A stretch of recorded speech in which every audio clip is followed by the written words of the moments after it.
The papers arrived on a Tuesday morning wrapped in the kind of silence that only comes after secrets have been discovered. Elena sat at her kitchen table watching steam rise from coffee that had grown cold while she stared at the envelope her daughter-in-law had placed there 3 hours ago, the white rectangle somehow managing to look both innocent and threatening in the filtered sunlight that came through curtains she hadn't opened fully in weeks. $3 million. The number had lived in her chest like a stone since the lawyer's call 6 months ago, heavy and sharp and impossible to ignore. Yet somehow she had managed to carry it through her son's wedding without letting it show on her face when Carmen smiled at her with those two bright eyes that seemed to catalog every detail of Elena's modest apartment and find it wanting. I should have known she would find out. The inheritance from her sister Rosa had been meant to be private, a cushion against the uncertainties that came with being 68 and alone, but privacy was a luxury that apparently didn't exist when you had a daughter-in-law who worked at the bank and had access to things that should have remained hidden. Elena lifted the coffee cup to her lips and let the bitter liquid sit in her mouth for a moment before swallowing, the taste mixing with the metallic flavor of fear that had been coating her tongue since Carmen's visit. I thought we should talk, Carmen had said, her voice carrying that particular tone of false sweetness that Elena had learned to recognize in the 3 years since Diego brought her home for the first time. About family finances and planning for the future. The papers were still there. Elena could see them in her peripheral vision, crisp and white and formal, but she kept her eyes on the window where Mrs. Rodriguez from next door was hanging laundry on the line that stretched between their buildings. The same line Elena had used for 42 years before arthritis made reaching up too painful and she bought the small dryer that now hummed in the corner of her kitchen like a mechanical heart. She remembered Rosa's laugh, how it used to fill rooms and make strangers turn their heads, and how it had grown thin and whispered in those last months when the cancer was taking everything but her stubborn insistence on keeping secrets. Don't tell them about the money, Elena, Rosa had said, her fingers gripping Elena's wrist with surprising strength. Not until you're ready. Not until you decide what it means. What it meant was sitting in an account Elena never accessed, growing interest she never spent, existing like a parallel life she wasn't sure she wanted to live. The number had felt abstract until Carmen placed those papers on the table, forms and documents that made everything suddenly, terrifyingly real. Elena stood and walked to the sink, rinsing her cup with water that ran too hot and made her fingers red.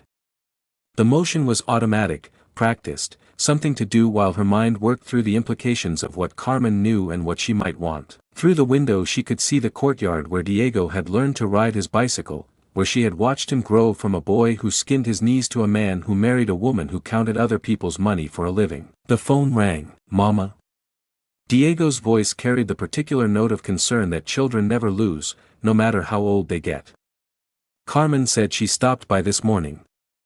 She mentioned you might want to talk about some financial planning. Elena held the phone against her ear and listened to the silence between his words, the careful way he was choosing them, the politeness that had crept into their conversations since the wedding. Did she? She's just trying to help. She knows about these things, you know, investment strategies and tax implications and she knows about the money. The silence stretched between them like a bridge neither wanted to cross.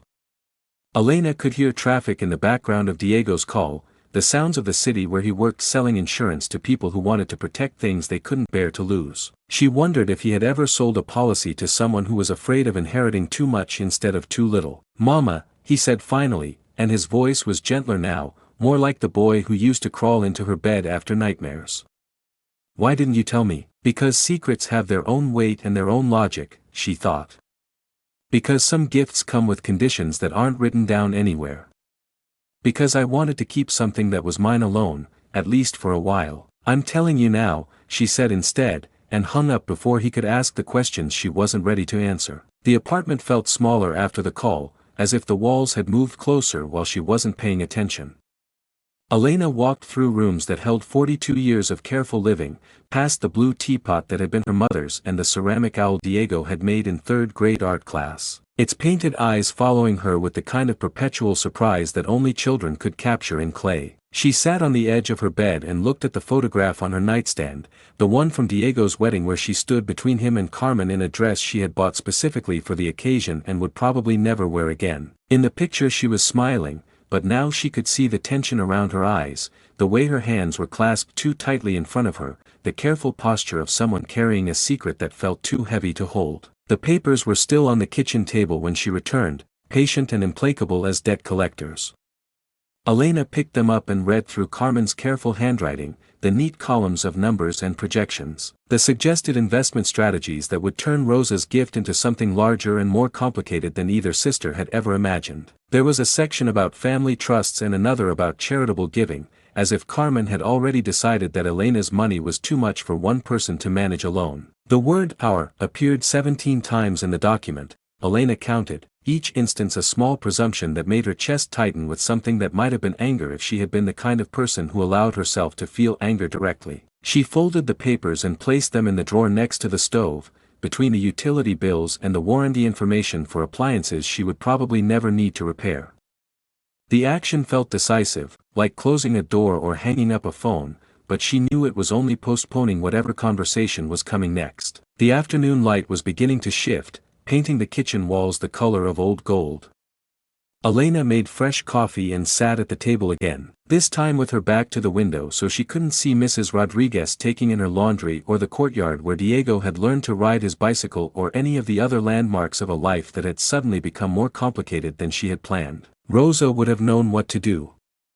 Rosa had always been the one with opinions about money and men and the ways they could complicate each other. But Rosa was 6 months gone and Elena was left with her silence and her secret and her growing certainty that keeping quiet about the inheritance had been both the right decision and the worst mistake she had ever made. The coffee was better this time, hot and bitter and real. Elena held the cup in both hands and let the warmth seep through her fingers while she thought about Carmen's smile and Diego's careful voice and the way secrets could grow heavier the longer you carried them, like stones in your pockets that you forgot about until you tried to run. Her phone buzzed with a text message. "Mama, can we have dinner tomorrow? Carmen wants to cook for you." Elena stared at the screen until the words blurred and reformed and blurred again.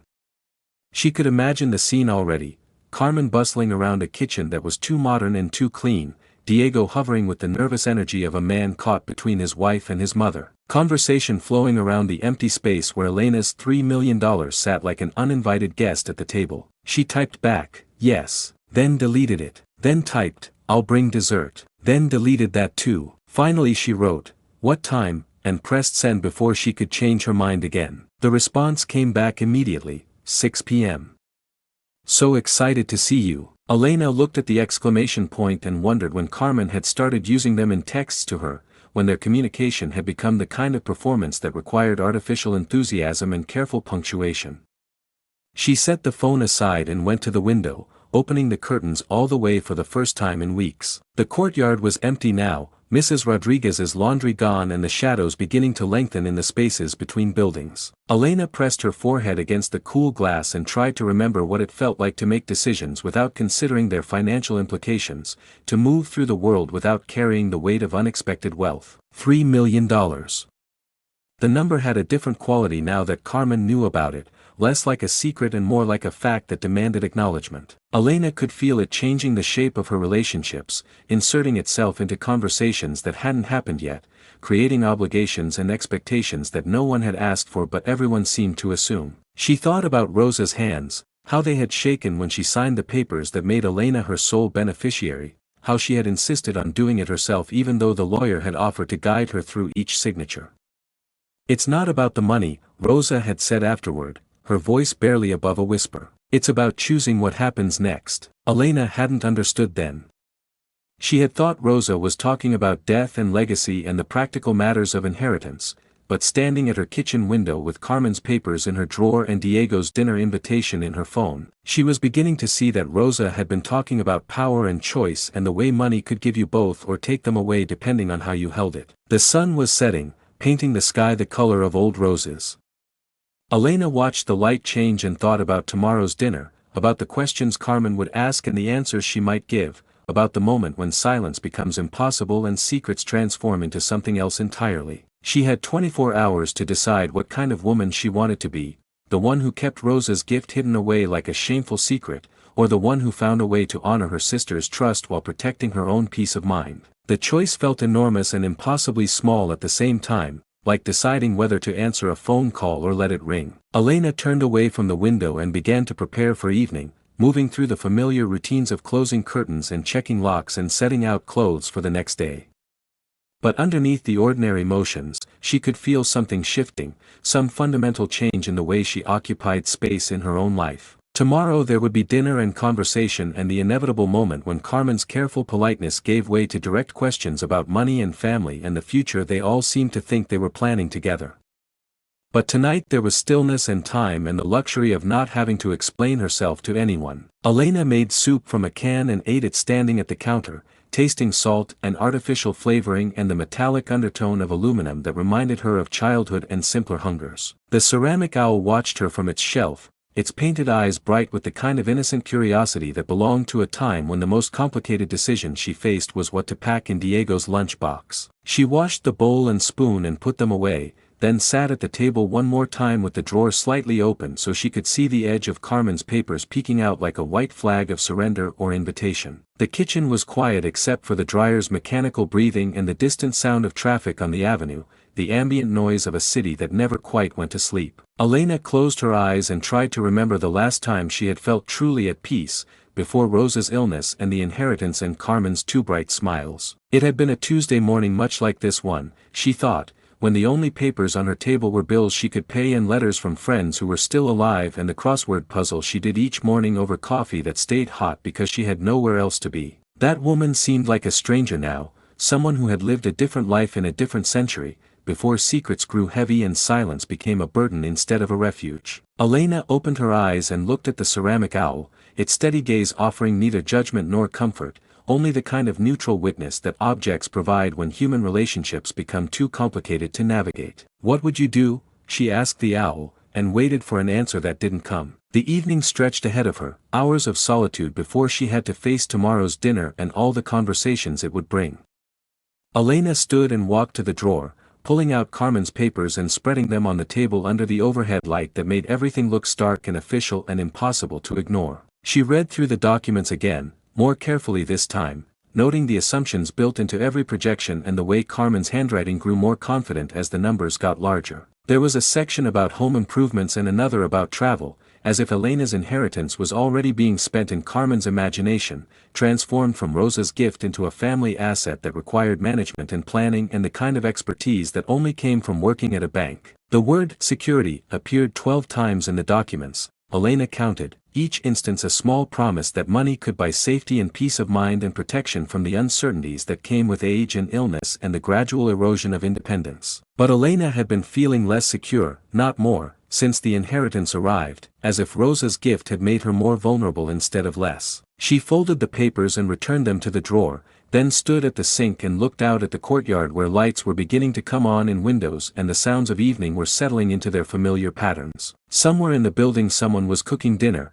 filling the air with the smell of onions and garlic and the kind of comfort that came from feeding people you loved. Elena had fed Diego that way once, before he grew up and moved away and married a woman who counted other people's money for a living. She had stood at this same sink and watched him play in the courtyard and planned meals around his preferences and his schedule, measuring her days by his needs and his small victories and the gradual accumulation of memories that became, eventually, the only wealth that mattered. Now she was planning for a different kind of future, one that included financial advisors and investment strategies and the careful management of an inheritance she had never asked for but couldn't give back. The papers in her drawer were just the beginning, she understood, the first step in a process that would transform her from Elena who lived quietly into Elena who had money and all the complications that came with that identity. The phone rang again. "Señora Rodriguez?" The voice was young and uncertain, speaking Spanish with an accent Elena didn't recognize. "I'm calling about your financial portfolio. Do you have a few minutes to discuss some investment opportunities?" Elena hung up without answering and looked at the phone with the kind of suspicion that came from understanding, suddenly, that her private information was not as private as she had believed.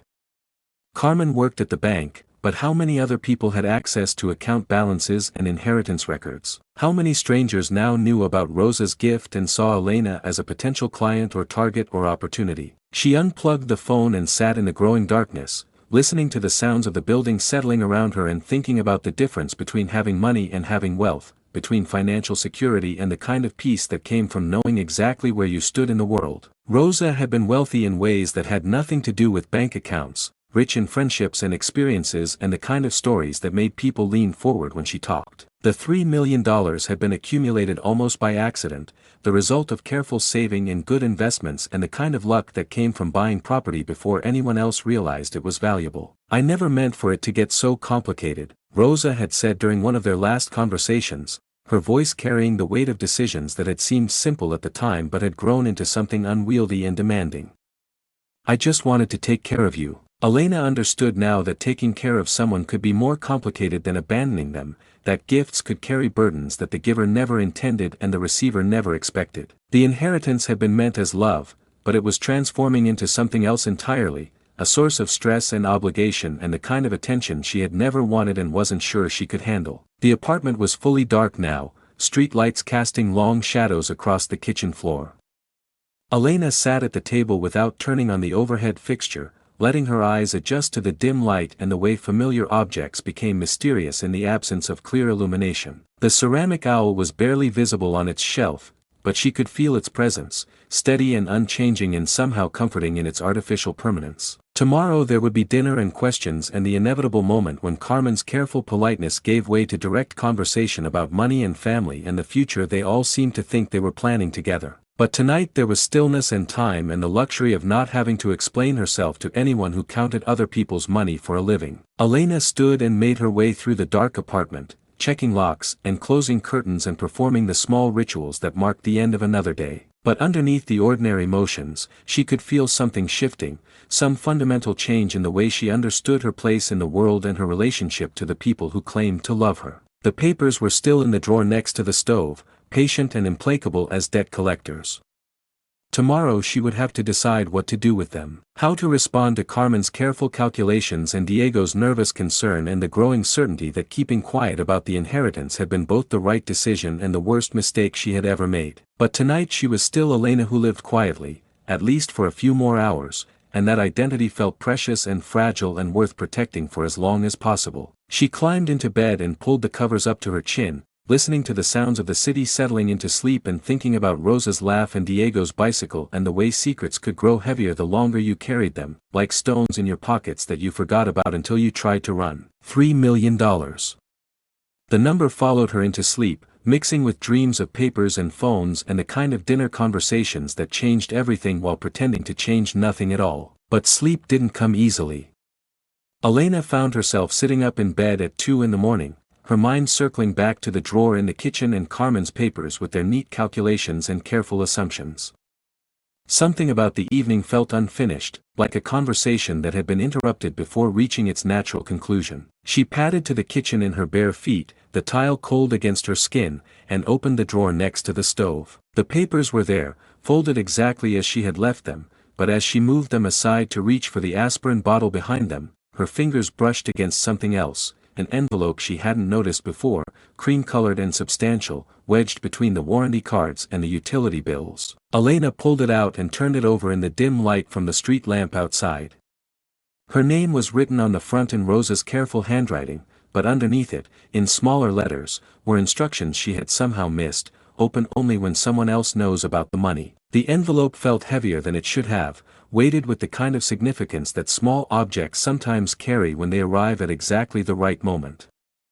Elena's hands were shaking as she tore it open, the paper making a sound like whispered secrets in the quiet kitchen. Inside was a single sheet of Rosa's personal stationery, the kind with the small rose embossed in the corner that she had used for important letters and formal occasions. The message was brief, written in the same careful handwriting Elena had known for 68 years. "The money isn't yours, Elena. It's for the child you never knew you had." Elena read the words 3 times before they began to make sense, each repetition adding weight to syllables that seemed to rearrange themselves with each reading. The paper fluttered to the floor as she reached for the kitchen chair, her legs suddenly unable to support the weight of understanding. Rosa had kept this secret for 68 years, carried it through marriages and divorces and the long illness that had taken her voice but not her ability to protect the people she loved. Elena pressed her hands to her face and tried to remember conversations that now held different meanings, glances that had carried information she hadn't been equipped to receive. "The child you never knew you had." The words echoed in the quiet kitchen, mixing with the sound of Elena's breathing and the distant hum of traffic on the avenue. Somewhere in the world there was a person who shared her blood and her history and possibly her eyes, someone who had grown up without knowing about the woman who had given them life and then learned to live without them. Elena picked up the paper and read Rosa's words again, looking for clues in the handwriting and the choice of words, for some indication of whether this revelation was meant as gift or burden or simple statement of fact. But Rosa had always been economical with explanations, trusting other people to understand the implications of information she considered self-evident. $3 million. The number had a different quality now, less like an inheritance and more like a trust fund, money that had been accumulating interest and purpose while Elena lived her quiet life and raised Diego and never imagined that somewhere else, someone else was growing up without her. The ceramic owl watched from its shelf, its painted eyes bright with the kind of innocent curiosity that belonged to a time when the most complicated decision Elena faced was what to pack in Diego's lunchbox. Now she was facing decisions that reached backward through decades of silence and forward into a future that included people she had never met and obligations she had never acknowledged. Tomorrow there would be dinner with Carmen and Diego,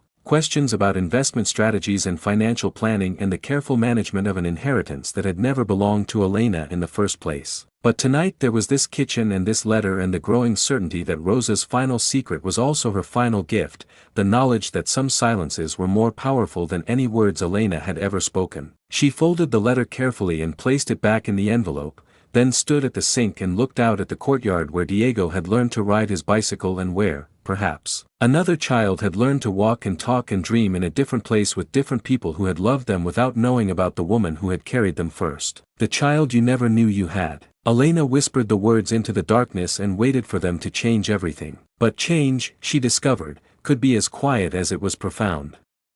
She stood at the kitchen sink until dawn painted the courtyard walls the color of old honey, her mind working through 68 years of carefully constructed memories, looking for spaces where secrets might have hidden and truths might have waited for the right moment to reveal themselves. The envelope sat on the counter beside her, patient and implacable as the inheritance itself, holding Rosa's final secret like a seed that had been planted decades ago and was only now beginning to sprout. Elena touched it with one finger, testing its reality, confirming that the paper was real and the words were permanent and the world had indeed shifted on its axis sometime between midnight and morning. She had been 17 when it happened, that summer when Rosa had insisted on taking her to visit their cousin in Guadalajara, a trip that had seemed like adventure then but now revealed itself as carefully orchestrated necessity. Elena remembered the heat and the unfamiliar streets and the way Rosa had held her hand through everything, speaking in whispers with women whose names she was told not to remember and whose faces she was encouraged to forget. Some things are too complicated to explain, Rosa had said during the long bus ride home, her voice carrying the weight of decisions that had seemed simple at the time but had grown into something unwieldy and demanding. Someday you'll understand that love can take forms we don't expect. Elena had assumed Rosa was talking about the man who had disappeared from their lives as suddenly as he had appeared, the one whose name was never spoken aloud and whose existence was acknowledged only in the careful way their mother changed the subject whenever Elena asked about her father. But now she understood that Rosa had been talking about something else entirely, about the kind of love that meant letting go and the kind of sacrifice that looked like abandonment but was actually its opposite. She made coffee as the sun rose, going through the familiar motions of measuring grounds and adding water and waiting for the machine to transform raw materials into something that could sustain her through whatever came next. The ceramic owl watched from its shelf, its painted eyes bright with the kind of innocent curiosity that belonged to a time when the most complicated decision Elena faced was what to pack in Diego's lunchbox. Now she was facing decisions that reached backward through decades of silence and forward into a future that included people she had never met and obligations she had never acknowledged. The money sitting in her bank account wasn't her inheritance, it was her responsibility, accumulated over 51 years of interest and investment and the kind of careful financial management that Rosa had practiced without ever explaining why she was being so meticulous about numbers that seemed to have no immediate purpose. Elena pulled Rosa's letter from the envelope and read it again, looking for clues in the handwriting and the choice of words, for some indication of whether this revelation was meant as gift or burden or simple statement of fact. But Rosa had always been economical with explanations, trusting other people to understand the implications of information she considered self-evident. The phone rang at 7:30, jarring her from thoughts that had been circling like water around a drain.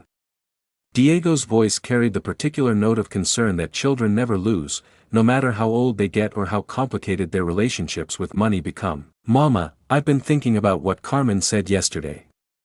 About the financial planning and the investment strategies. Maybe we should all sit down together and talk about what would be best for everyone. Elena held the phone against her ear and listened to the silence between his words, the careful way he was choosing them, the politeness that had crept into their conversations since the wedding. She could hear traffic in the background of his call, the sounds of the city where he worked selling insurance to people who wanted to protect things they couldn't bear to lose. "Diego," she said, her voice steadier than she felt, "there's something I need to tell you. Something about the money that changes everything." Another silence, longer this time, filled with the kind of tension that comes when familiar conversations suddenly veer into unexpected territory. Elena could imagine him sitting in his car outside the insurance office, checking his watch and calculating how much time he had before his first appointment of the day. "What kind of something?" "The kind that's better discussed in person. Can you come over before we go to Carmen's tonight? There are things I need to show you." "Mama, you're scaring me." "I'm scaring myself," Elena said, and realized it was the first completely honest thing she had said to him in months.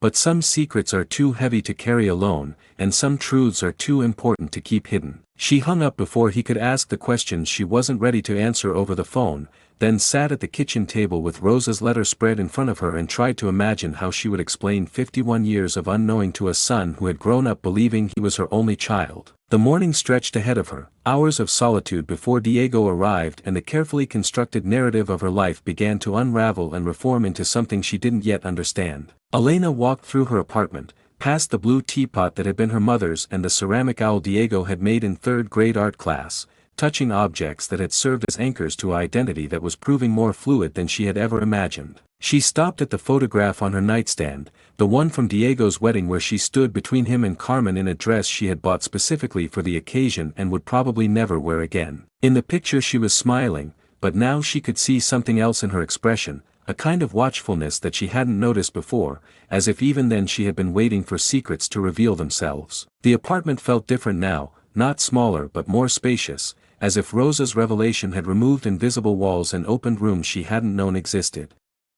Elena moved through familiar spaces with the careful attention of someone seeing them for the first time, noting details that had been there all along but had somehow escaped her notice. There was the corner where she had rocked Diego to sleep when he was colicky and difficult, the window where she had watched him learn to ride his bicycle in the courtyard below, the table where she had helped him with homework and listened to stories about friends and teachers and the small dramas of childhood that had seemed enormous at the time. But now she was wondering about other corners in other apartments, other windows where someone else had watched a different child grow up, other tables where homework had been completed and stories had been shared by people who had never known about the woman who had carried their child first. Elena made a list on the back of an envelope, writing down everything she could remember about that summer in Guadalajara, the name of the cousin they had visited, the neighborhood where she had lived, the clinic where Rosa had taken her for what she had been told was a routine checkup but which now revealed itself as something else entirely. The handwriting looked shaky on the yellowed paper, as if her fingers weren't quite steady enough to form the letters properly. She thought about the man who had disappeared from their lives as suddenly as he had appeared, the one whose name was never spoken aloud and whose existence was acknowledged only in the careful way their mother changed the subject whenever Elena asked about her father.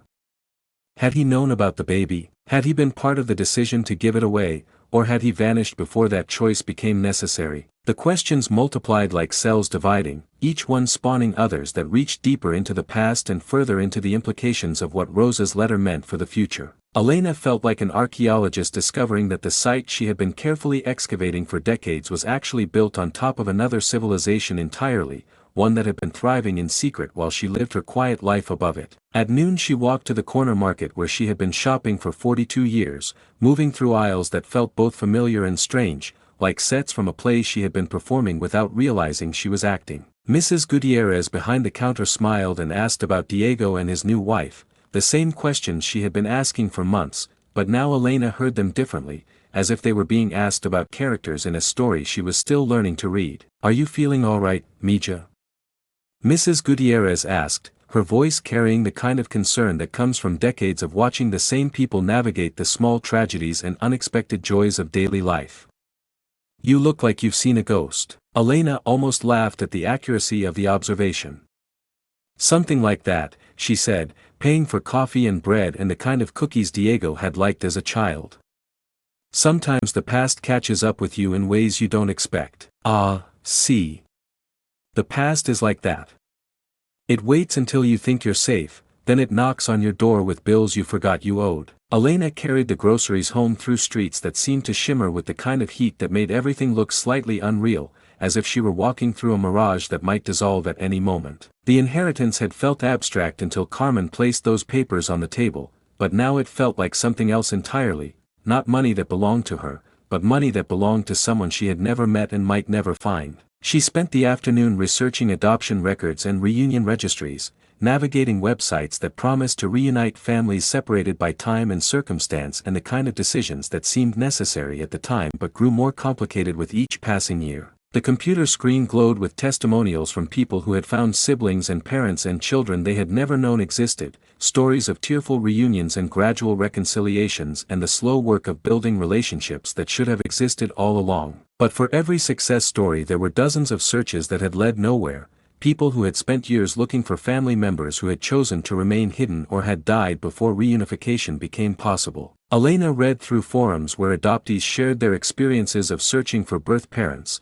their voices carrying the particular mixture of hope and resignation that comes from wanting something that might not exist anymore. She created accounts on 3 different websites, filling out forms that asked for information she wasn't sure she remembered correctly and dates that might have been approximate rather than exact. The baby had been born in late October or early November 1957, she was almost certain, but the exact date had been lost in the careful forgetting that Rosa had insisted was necessary for all of them to move forward. The process felt both urgent and futile, like trying to solve a puzzle when half the pieces had been lost and the other half had been deliberately hidden. Elena typed and deleted and retyped messages to other searchers, looking for words that could convey the complexity of her situation without revealing more than she was ready to share. "I am looking for a child born in Guadalajara in late 1957, she wrote finally. The birth mother was very young and the adoption was arranged privately. I have recently learned that this child exists and would like to establish contact if possible." She stared at the message for 20 minutes before sending it, weighing each word for its potential to create hope or disappointment in people who had been waiting decades for information that might never come. The cursor blinked patiently in the text box, waiting for her to decide whether she was ready to transform Rosa's secret into a public search. Elena pressed send and immediately regretted it, then regretted the regret and wondered if this was how all important decisions felt, like jumping off a cliff and hoping someone had remembered to build a bridge while you were falling. The afternoon light was beginning to shift when Diego arrived, his key turning in the lock with the particular sound of someone who had grown up in the apartment and still thought of it as home in some fundamental way. Elena heard him pause in the hallway, probably noticing that something was different about the atmosphere even though nothing had changed in the visible arrangement of furniture and objects. "Mama?" His voice carried the tentative quality of someone approaching a conversation they weren't sure they wanted to have. "You said there was something you needed to show me." Elena met him at the door, noting the way he looked around the apartment as if he were seeing it for the first time, the careful attention he paid to details that had been there all along but had somehow escaped his notice. She wondered if this was how revelation worked, not by changing the facts but by changing the way you saw facts that had always been in plain sight. "Sit down," she said, gesturing toward the kitchen table where Rosa's letter lay next to Carmen's financial documents, the 2 pieces of paper representing different kinds of inheritance and different kinds of obligation. "There's something I need to tell you about the money. About why Rosa left it to me and what it's really for." Diego sat across from her, his hands folded on the table in the same gesture she had been making unconsciously for decades, the kind of inherited mannerism that speaks to deeper connections than conscious choice. He looked older than his 43 years, Elena thought, worn down by the kind of responsibilities that came with selling insurance and being married to someone who counted other people's money for a living. "Is everything okay?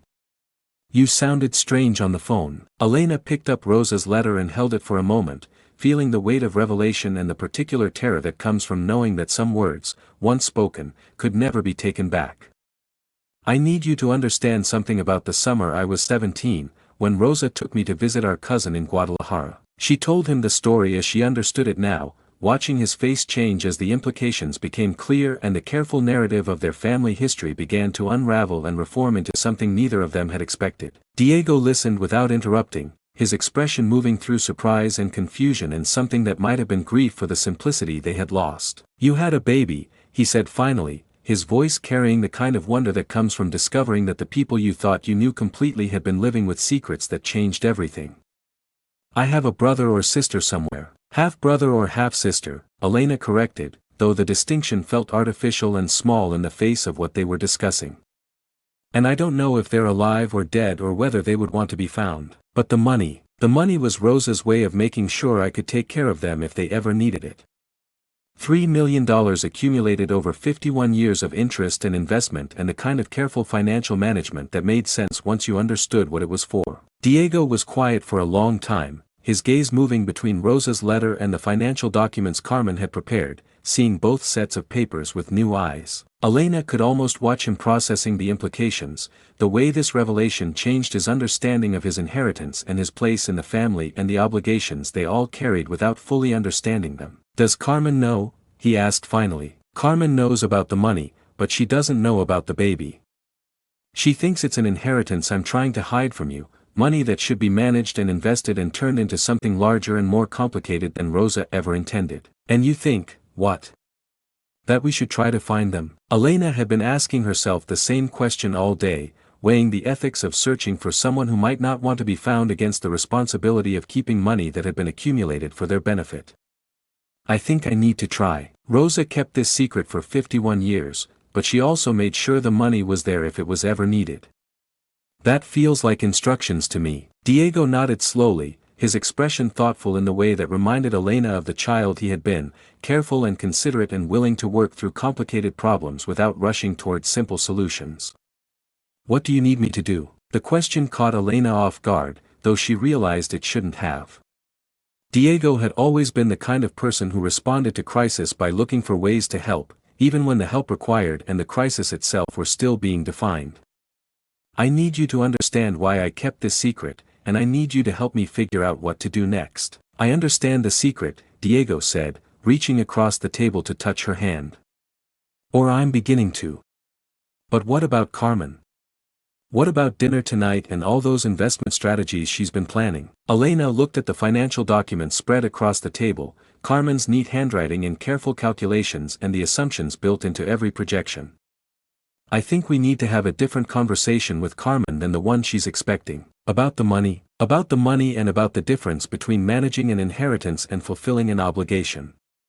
About the fact that sometimes the most important financial planning involves giving money away rather than accumulating it." Diego was quiet again, processing implications that reached beyond their immediate family and into the lives of people they had never met but were connected to by blood and history, and the kind of responsibility that couldn't be calculated in spreadsheets or managed through investment strategies. "This is going to change everything," he said finally. "Everything changed the moment Rosa wrote that letter," Elena replied.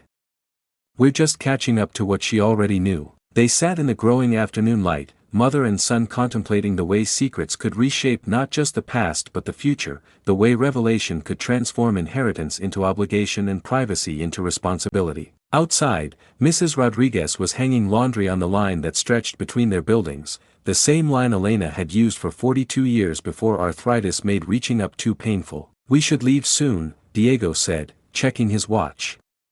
"Carmen's expecting us at 6. Elena gathered Rosa's letter and Carmen's financial documents, folding them together as if they were parts of the same story rather than competing narratives about money and family and the obligations that bind people together across time and distance. In a way, she thought, they were the same story, different chapters in a book that Rosa had been writing for decades without telling anyone else what it was about. They drove through the city in Diego's car, past neighborhoods where Elena had lived and worked and raised her son, streets that looked familiar but somehow different now that she understood her connection to them was more complicated than she had realized. Somewhere in this city, or in another city entirely, there might be a person who shared her blood and her history and possibly her eyes, someone who had grown up without knowing about the woman who had carried them first. Carmen and Diego lived in a development that had been built on what used to be farmland, houses that all looked similar but were differentiated by small variations in color and landscaping and the kinds of decorative touches that were supposed to express individual personality within acceptable limits. Elena had always felt slightly uncomfortable in the neighborhood,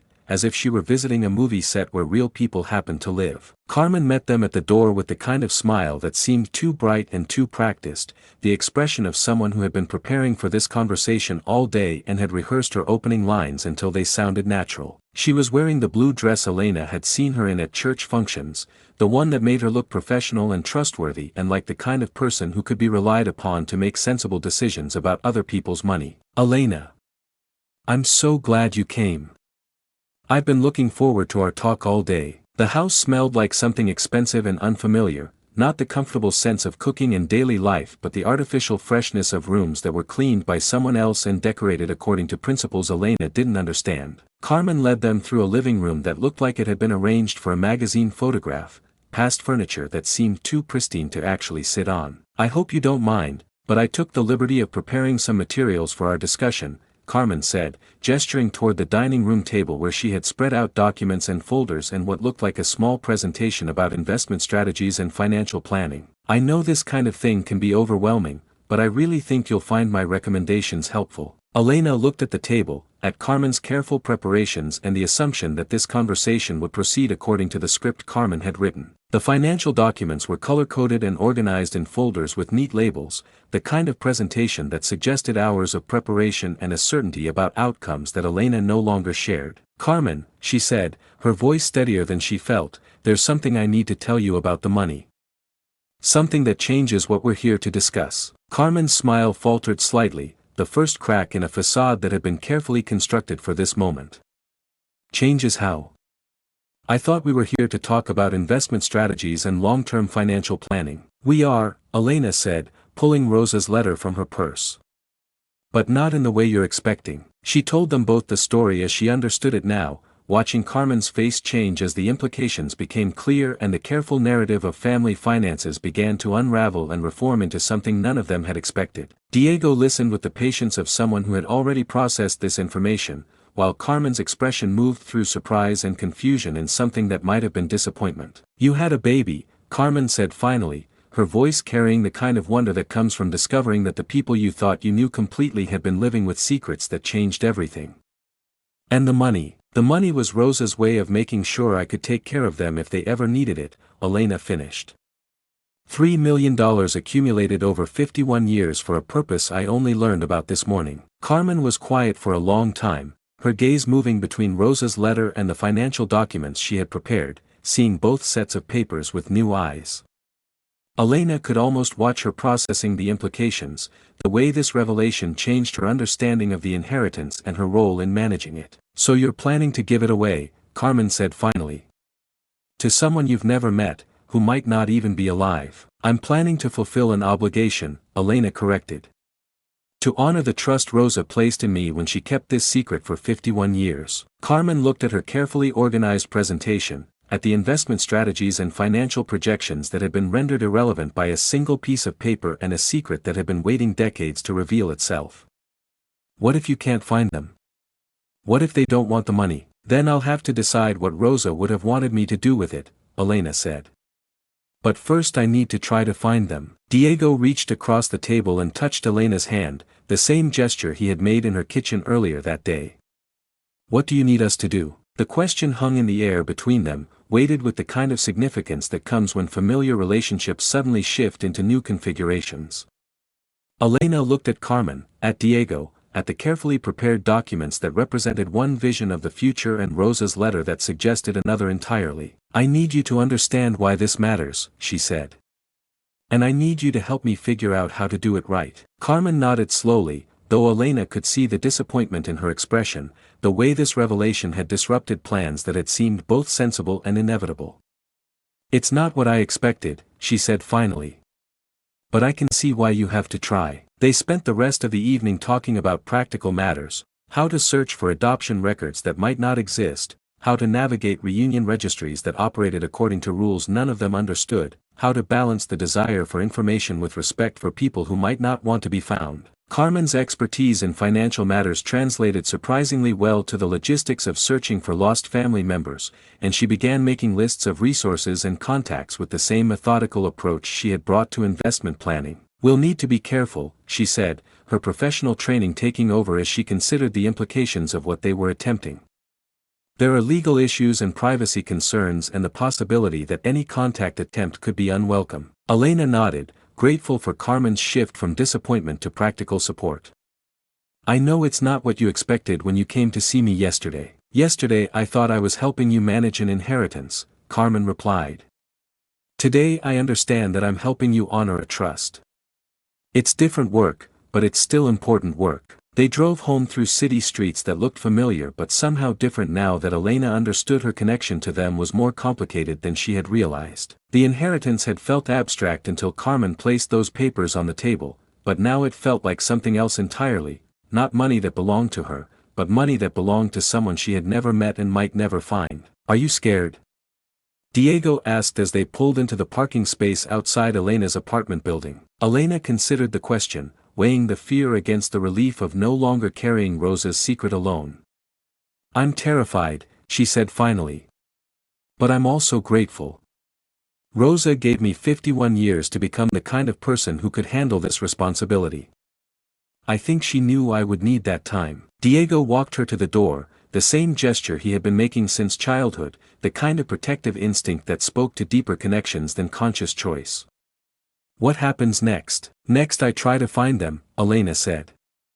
And then I figure out what it means to be a mother to someone who grew up without knowing I existed. She climbed the stairs to her apartment, past doors that opened onto lives she had been observing from a distance for decades, people who had their own secrets and their own obligations and their own ways of managing the weight of family history. The ceramic owl watched from its shelf as she entered her kitchen, its painted eyes bright with the kind of innocent curiosity that belonged to a time when the most complicated decision she faced was what to pack in Diego's lunchbox. Now she was facing decisions that reached backward through decades of silence and forward into a future that included people she had never met and obligations she had never acknowledged. The money sitting in her bank account wasn't her inheritance, it was her responsibility, accumulated over 51 years of interest and investment and the kind of careful financial management that Rosa had practiced without ever explaining why she was being so meticulous about numbers that seemed to have no immediate purpose. Elena made tea and sat at the kitchen table with Rosa's letter spread in front of her, reading the words again in the light of everything that had happened since morning.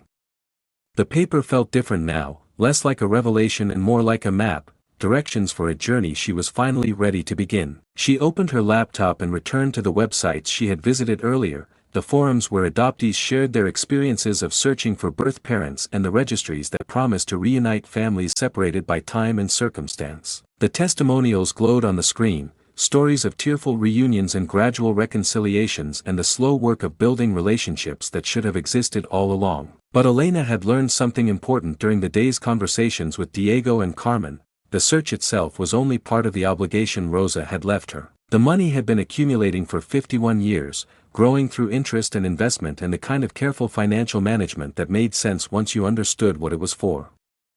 Even if she never found the child she had given birth to in Guadalajara, she had a responsibility to make sure the money served its intended purpose. She began researching charitable organizations that worked with adoption reunification, foster care systems that helped children age out of institutional care, scholarship programs for people who had grown up without family support. The internet offered dozens of ways to honor Rosa's trust even if the original beneficiary could never be found. Elena created a spreadsheet, dividing the $3 million into categories: money for the search itself, money to be held in trust if the child was found, money to be donated to relevant charities if the search proved fruitless. The exercise felt both practical and profound, transforming Rosa's secret into a concrete plan for action. She worked until midnight, researching and planning and slowly transforming the weight of secret knowledge into the energy of purposeful action. The apartment felt different around her, not smaller but more spacious, as if Rosa's revelation had removed invisible walls and opened rooms she hadn't known existed. When she finally went to bed, Elena carried with her the strange comfort of knowing that the hardest part was behind her. The secret had been revealed, the obligations had been acknowledged, the work of fulfillment had begun. Whatever happened next, she would not be carrying Rosa's trust alone. The ceramic owl watched from its shelf, its painted eyes bright with the kind of innocent curiosity that belonged to a time when the most complicated decision Elena faced was what to pack in Diego's lunchbox. But now she understood that even the simple decisions had been preparing her for this moment, teaching her the kind of patient care that would be necessary for the work ahead. Somewhere in the world there might be a person who shared her blood and her history and possibly her eyes, someone who had grown up without knowing about the woman who had carried them first. Or there might not be. But either way, Elena had learned something important about the difference between inheritance and obligation, between keeping secrets and honoring trusts, between the money that belonged to you and the money that belonged to love itself. She closed her eyes and listened to the sounds of the city settling into sleep, the ambient noise of lives being lived and secrets being kept and the slow work of families finding their way back to each other across time and distance and the kind of silence that could last for 51 years before finally learning how to speak.